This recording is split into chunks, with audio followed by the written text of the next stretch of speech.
It's been very combative in the press briefings. A lot to unpack there with the ranking member of the House Intelligence Committee, California Congressman Devin Nunes, joins us live. Good to have you with us, sir.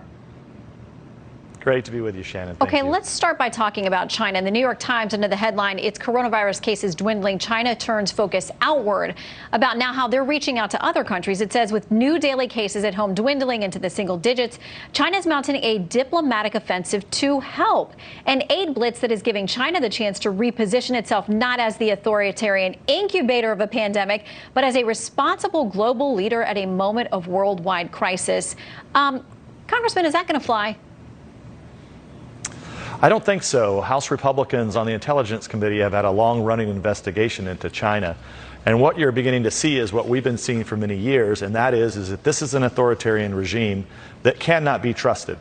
One of the most important things that we need right now out of China, Shannon, is it would be nice to have good data about how they tested, what were the symptoms, what were the different age groups, and what were the symptoms that they came up with, what were the best treatments. These are all things that you're not seeing. What you are seeing, as Secretary Pompeo said, is you're seeing them blame the U.S. Army. That's unacceptable. This virus originated in China. They covered it up, and they have caused a worldwide panic. Okay, tonight, earlier on Tucker, I believe it was, Senator Tom Cotton talked about introducing legislation to break the U.S. dependence on pharmaceuticals that China is now dangling over our heads, at least rhetorically. Where do you think that goes? Well, look, I think that what you're going to see after we figure out how to treat this virus, and hopefully it begins to slow globally, what you're going to see is many countries that are going to for sure want to break the supply chain. That we're not going to want to have to rely on China for anything that is paramount for the survival of our people or to our economy. And so, we had already started that with some of the trade sanctions that we had put in place and the trade tariffs that the Trump administration was dealing with. Now I think people are beginning to understand that it's not just about the supply chains. It's not just about their 2025 and 2035 plan that they have to rule the world. You also have other issues out there, Shannon, like how they're subsidizing Huawei, and they're trying to roll out the next generation of communications capabilities, and also how they're stealing us blind with our intellectual property. These are all issues that have to stop. I think you're going to see major pieces of legislation that are going to begin to move and ultimately become law to rein in a wild and out-of-control authoritarian regime in China. Okay, Dr. Deborah Birx said today that we're changing our projections, our ideas every single day because we're getting so much new data in. With that in mind, I want to take you back to Sunday night when you said that folks should go out and try to patronize local businesses in ways that they could. There has now been a very strict crackdown from the federal level on down on all kinds of things. Bars and restaurants closed everywhere. I want to give you a chance to answer your critics who've said you got that totally wrong. Yeah, that's total fake news. Once again, what I said still remains the case. It is still true. Right now, what we have on the ground here, I'm out in California. The number one problem we have right now is we have hundreds and hundreds of people that are going into Costco and grocery stores and other places. That's exactly what we don't want you to do.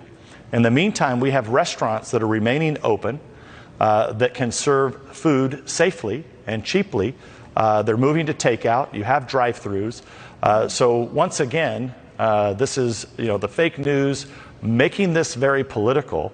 And it shows what little credibility they have. They have no clue. It's fun to get drunk and sit in your ivory tower in the swamp in Washington, D.C. and send out tweets. It's another thing when you go out and get on the ground out here in California and you see hundreds of people in line, waiting in line in the cold and the wet and the rain, trying to get old people, young people, all sorts of ages. This is not good.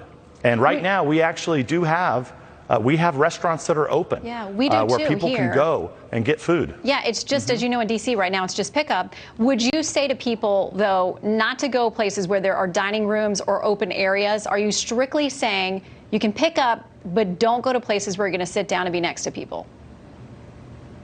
Well, I think most of the restaurants now would prefer you not to dine in. What most folks have been recommending is that you want to keep spacing away, and you don't want to be in larger groups of 10. I think that's the best way to think about this, is just be smart. Just try to practice social distancing, which is not what's happening at Costco and Target and grocery stores right now. And, the media, had they actually taken to heart what I said on Sunday and actually told people in this country that we do not have a food shortage, and please stay out of the grocery stores, stop hoarding things, and go to the local restaurants where you can get safe and warm food, we'd be a hell of a lot better off right now. I want to ask you really quickly, because there are two members, one Republican, one Democrat, not that that should matter at all right now, but this is now a bipartisan impact for people on the Hill, have tested positive. Will you get tested? Well, I don't know if I'll be tested, because I think we need to make sure that the tests are available for those who really need them. I did just speak to Mario Diaz-Balart, who's a close friend of mine. He's recovering well.